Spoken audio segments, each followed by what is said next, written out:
Hi, my name is Michael Bean, and this is your free lesson for myfreeactingclass.com.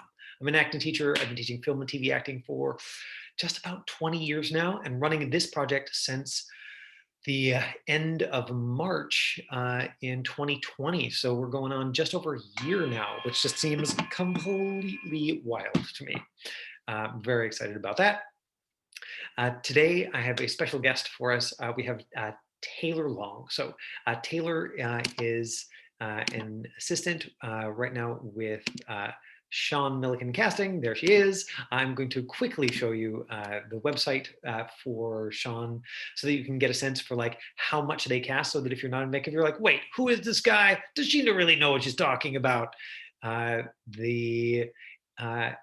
Taylor is the first person who knows commercial casting from the inside who we've had as a guest, and I'm really excited to get her to talk to you.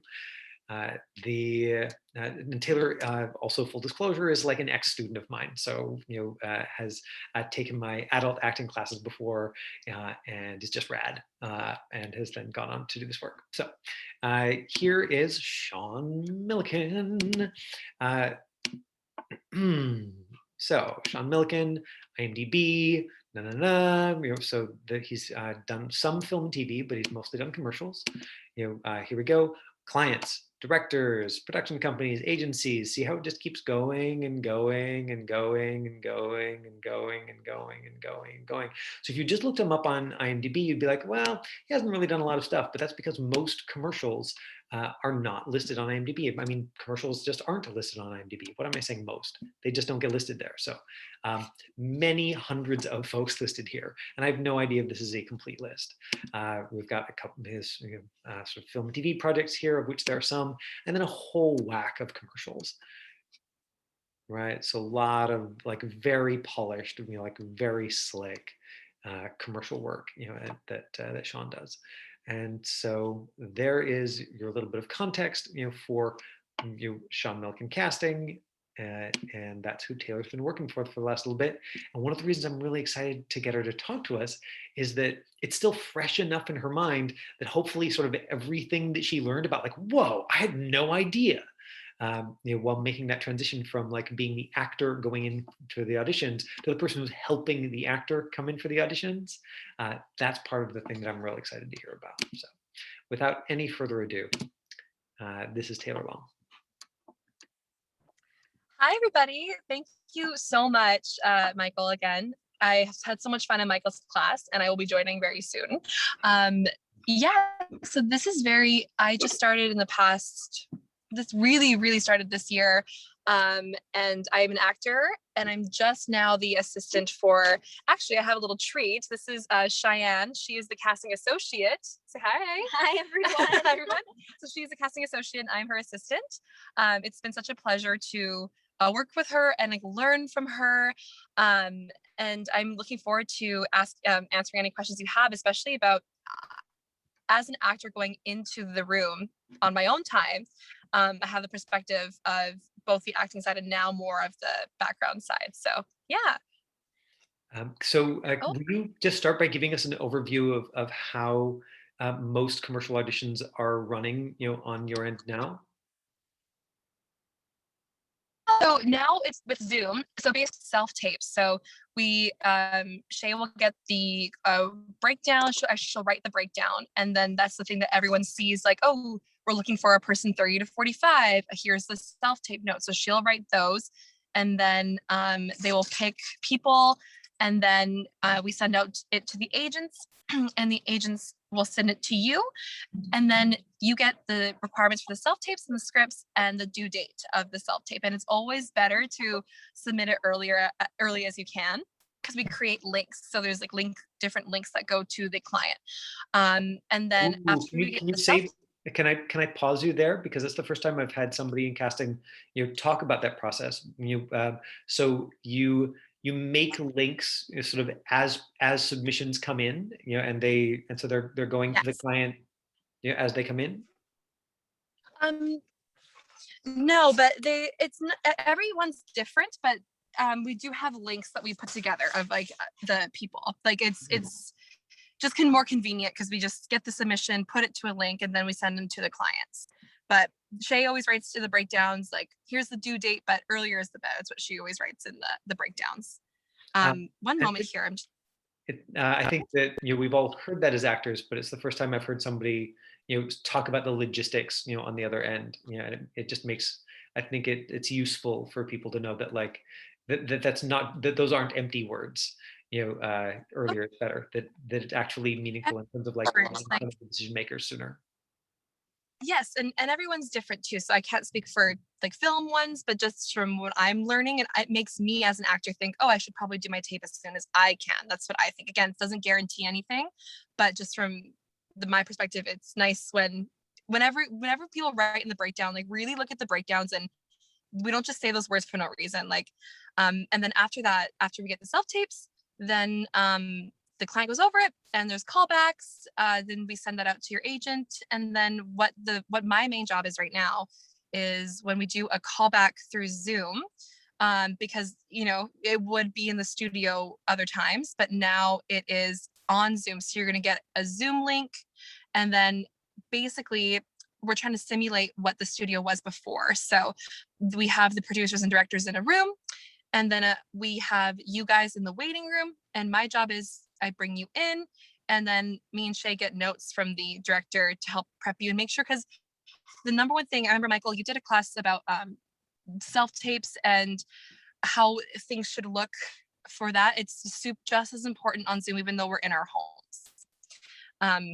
So basically like good lighting, a not a distracting background. And the number one thing is, if you're on your phone for Zoom, I'm sure I'm doing it right now, the number one thing that we ask people to do is, when we never want it to be vertical, it's always best to be horizontal. So you have to do this weird thing on Zoom where you use your phone, you flip it like that, and then back to that. That's the main thing, to make sure your screen is horizontal. And then we prep you, put you in a waiting room, and then when it's your turn, then we bring you into the casting room. So far, yeah.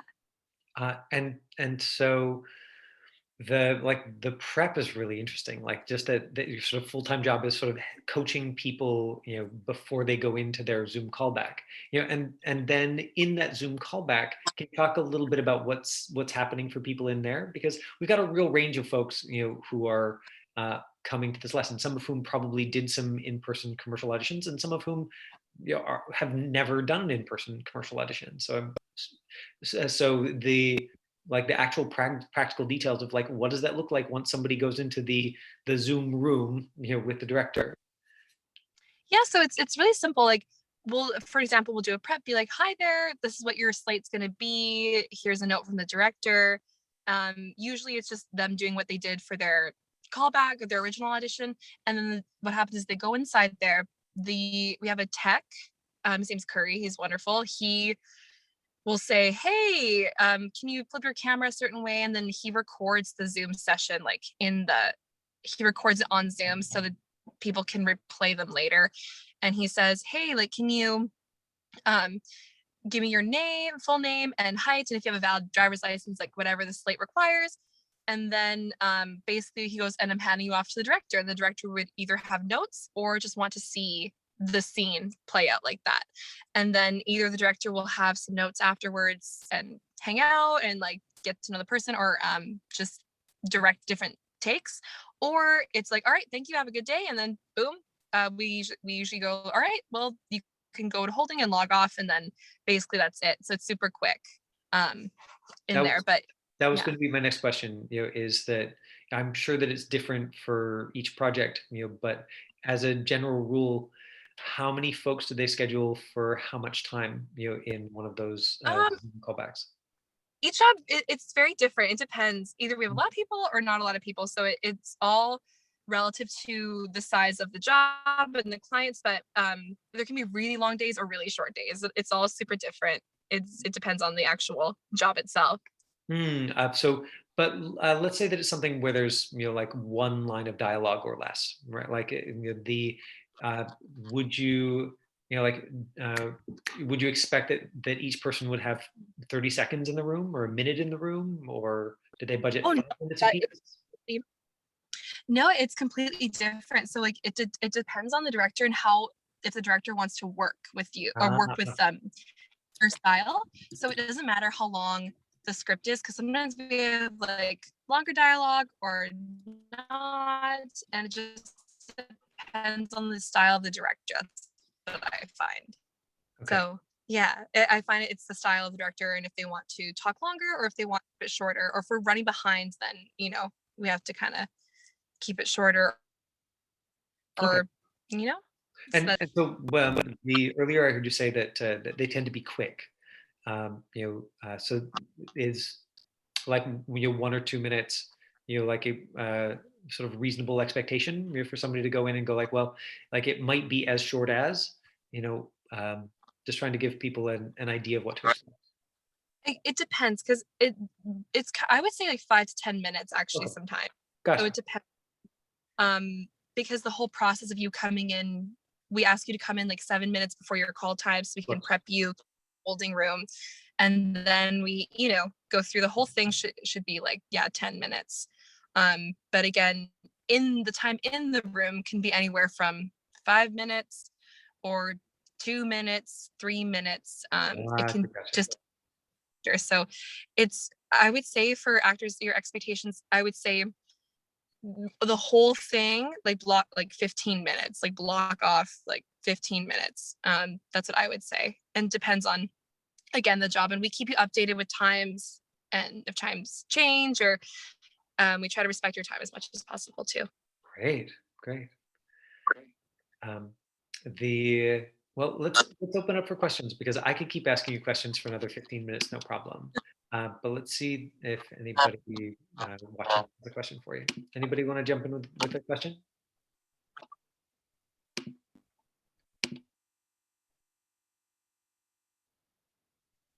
Going once, going twice. You can put them in the chat window if you're feeling shy, and I'll read them to Taylor. It's okay.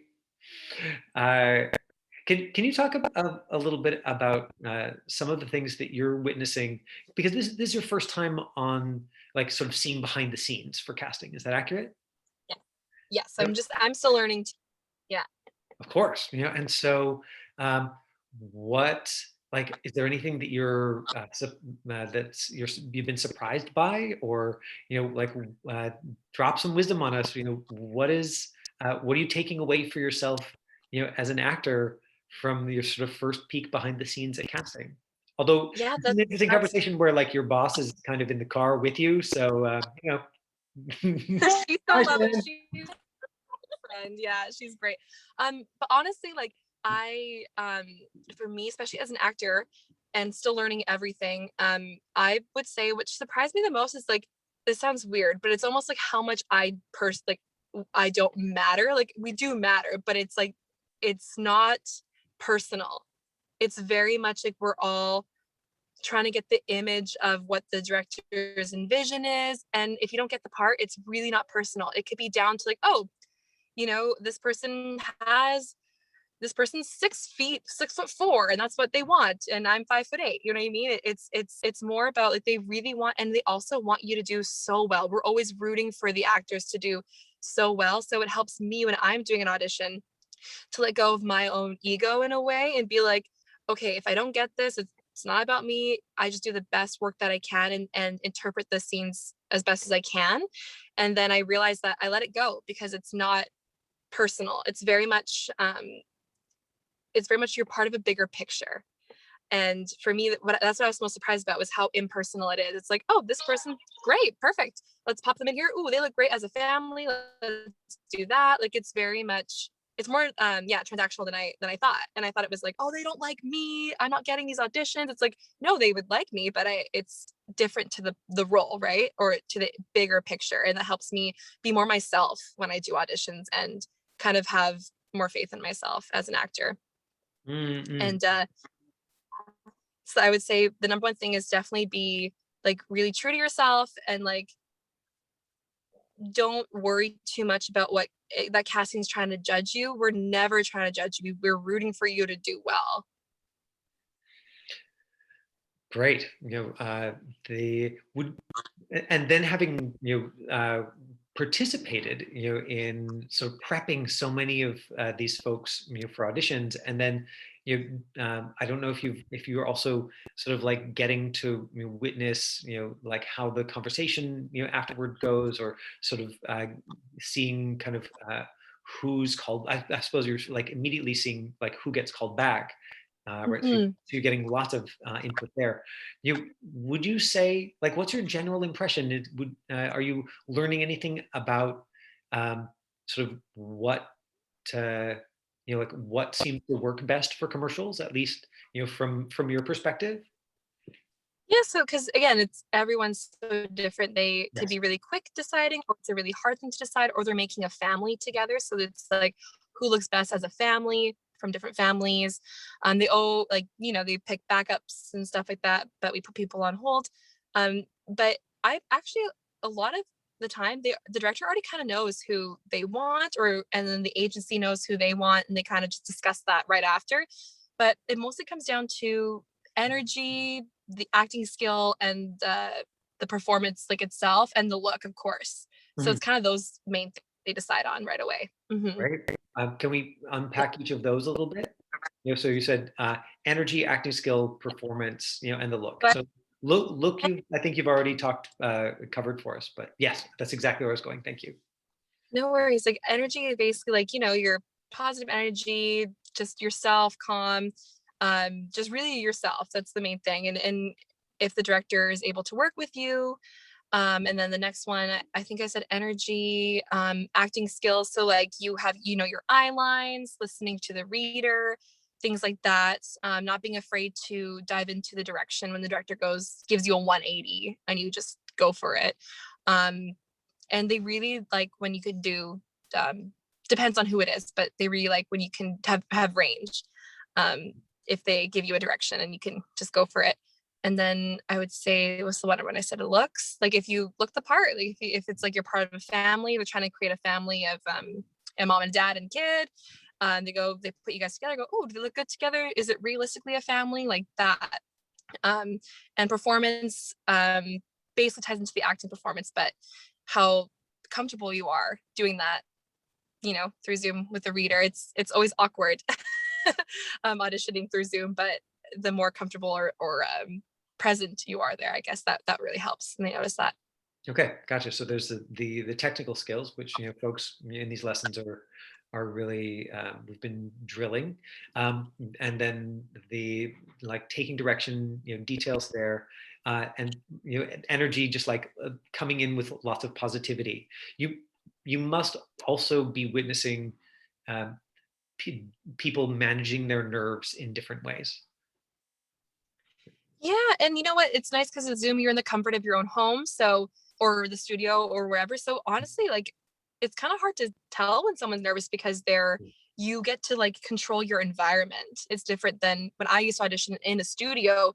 You're physically, oh, whoops.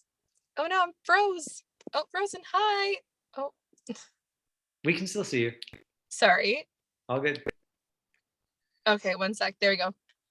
Um, you're fit when I was auditioning in the studio with myself, you physically are in the room and then you just go in, boom. But I think what's really cool about Zoom is that you're at home, you get to control your environment and you can feel a bit more grounded, I think, when you're in the comfort of your own home. Great. Well, and so that's really interesting information. I just want everybody to clock that. Is that okay? Auditions, like these are Zoom callbacks. They're for commercials. Everybody's sort of been like chosen for a second round. Yeah, and Taylor, is seeing lots and lots and lots of people. Prepping them to go in for the audition. And what Taylor has just said in her genuine experience is like, I don't know, I can't really tell if they're nervous. And like Taylor is not somebody who is like unaware of human emotion, right? Like this is somebody who's like a professional actor who trained as an actor for years, who worked as an actor. The right people are definitely nervous going into these. 100%. There are lots of people who are definitely carrying nerves in their body. The meaningful piece of information here is that Taylor can't tell. And so this connects to what she said about positivity in a way that just feels very linked to me. Which is that one of the things that we are practicing, training, that I'm encouraging you to practice, is just tolerating that discomfort. So you simply don't have to advertise to people that you are nervous. You can simply accept that like some level of nervousness or excitement is just part of the package. Yeah, and like Taylor said, being at home gives you a lot more resources in terms of dealing with that.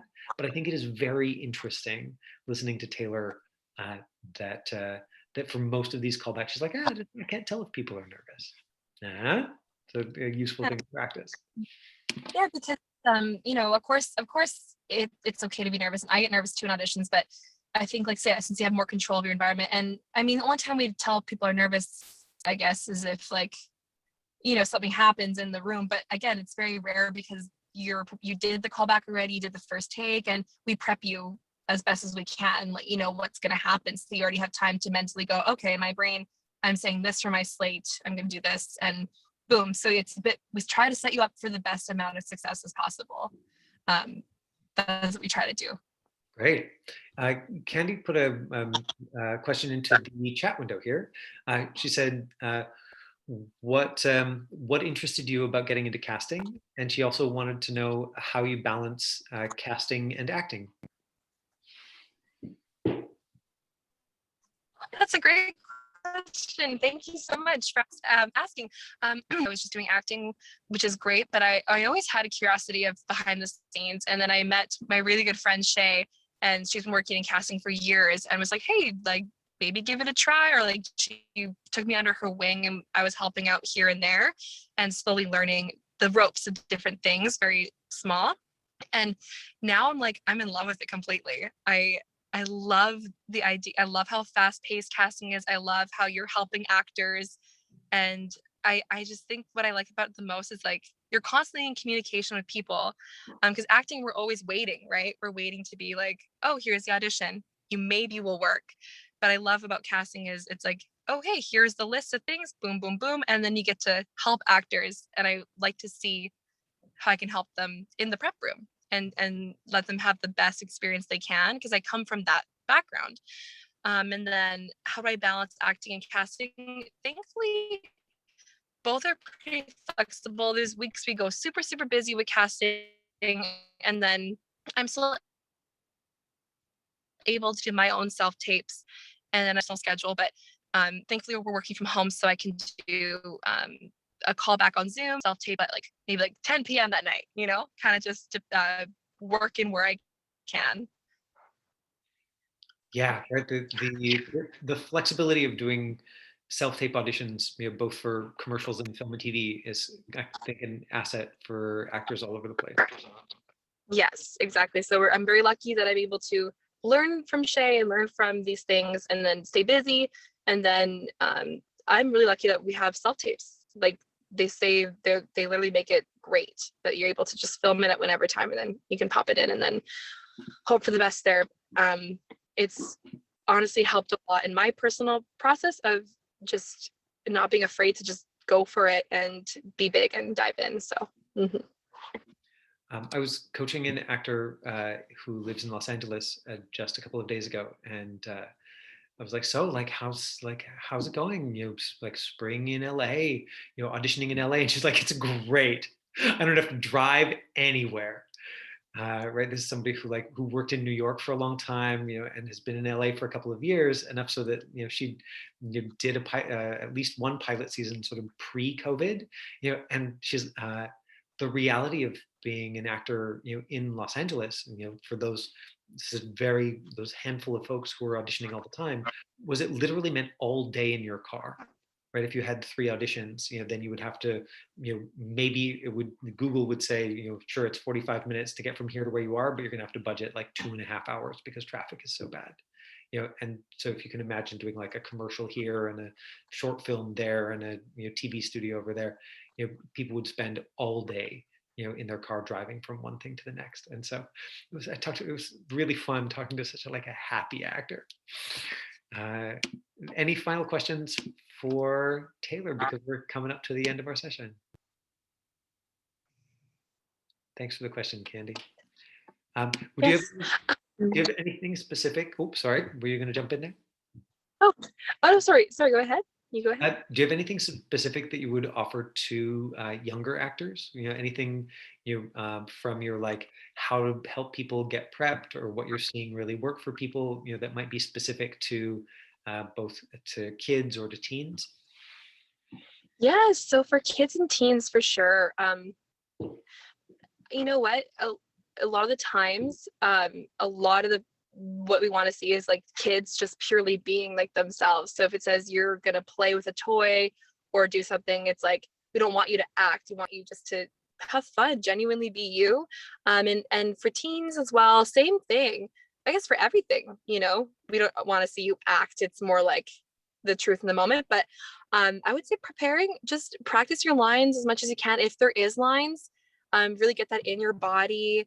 And also just prepare for anything. So if the director goes, now you're going to do this and blah, blah, blah, then really just be open-minded enough to be like, hey, all right, I can do that. No problem, but definitely practice with your mom and dad, and you really set up your frame. So when you have a callback, then you're like, all right, I'm not stressed about setting up my setup. I know I can just set it up and then ground myself and then go for it from there. And this is a really minor thing, actually, well, not really minor, but I also work on we have these spreadsheets that we do. And when we send out a breakdown, there's a thing called an actor information sheet. And it's super crucial that you do those as soon as you can, because that's how we find out who your agent is, how we can contact them through a callback, your sizes and like your measurements. Like, it's really important that we have your actor info sheet. So if you ever get a breakdown that says, hey, can you fill out this form? Personally, I really am grateful when the actors do it right away, because we make those sheets and we put all your information in, and then it's so nice. It's a nice little favor to do. Oh, great. I I've always am like, oh, totally been that guy who fills it out like an hour before it's due when I submit the tape. So that's good to know. yeah, that's me. I'm not sure about other Mhm. ones, but just for us, it's really nice. We have the spreadsheet's like good to go. And I would say do it as soon as possible. It's super easy. It takes like 2 seconds. Yeah. And it really helps us a lot know who you are, know who your agent is. And then when you have a callback, it's essential, because that's how the casting people also like can see your information. So I think it's really important. And I didn't know that before joining this. Can I ask one more question before we let you go? Which is Sure. the um, and again, I'm sure this varies widely, but can you give us just a ballpark of how many self tapes they are seeing for any one given audition? Because I haven't had the chance to ask anybody in casting that yet. Of course. Well, yeah, Shay was just letting me know it's like thousands. Yeah. So Yeah, thousands of tapes. like for a single role. I guess no, for a project. Like Okay. there'll be like maybe like there's like 5 roles, and then we get like a bunch of names and everything. Actually, Shay might be better to answer this question. Oh, sorry. Oh gosh. Sorry, Shay. Hello everyone. How are you? So it really depends on the commercial and what the spec is, if it's union, non-union. For something that has multiple roles, we will get thousands and thousands of tapes, especially if it's something that has a really high budget. But if it's something more specific, like you need a dancer, or we need someone who has comedic chops, we'll probably submit about 50 people and call back about 20 of them. So it's pretty good odds. Okay, gotcha. So more open-ended role, you're going to see hundreds of tapes for the same role, and then a more specific role, you're going to see somewhere closer to 50. Just just as a sort of very rough ballpark. Correct. Yeah. So it really depends on the job, how many tapes they want. Some directors are very specific. They come in with an ask for us to bring in 20 people that they've already worked with before, and then we'll give them another 35. Like, it's really random in commercial casting, and there's not really one way to say that we do a project across the board. Can I ask, how does that compare to the number of folks that you were seeing pre-COVID? One of my guesses for especially new actors has been that the world of self-tapes means that they're more likely to be seen, that casting can just physically see more people. Is that accurate? Yeah, so the new way of casting is obviously self-tape. So we are finding that we are submitting significantly more people than we ever would before. So that is also giving us the chance to give new actors a shot at auditioning. Okay, great. Awesome. Yeah. Thank you for getting roped into our session. I really appreciate it. Oh, Shay's the best. So much fun. But yeah, again, thank you. And it's been such an honor to learn from her and to learn through these things and yeah, tie it all together. But again, at the end of the day, the biggest message I would say is like who stands up to me is just the people who are themselves and enjoy truly being there. Beautiful. Everybody unmute yourselves and give Taylor some love, so then we can let her get on to her day because she's clearly in the midst of traveling somewhere. It's all good. Thank you. Thanks again, Taylor. Really appreciate you. it. Thank you, Taylor and Shay. Yes. Bye-bye. Bye. Bye. Bye. Thank you, Michael. My pleasure.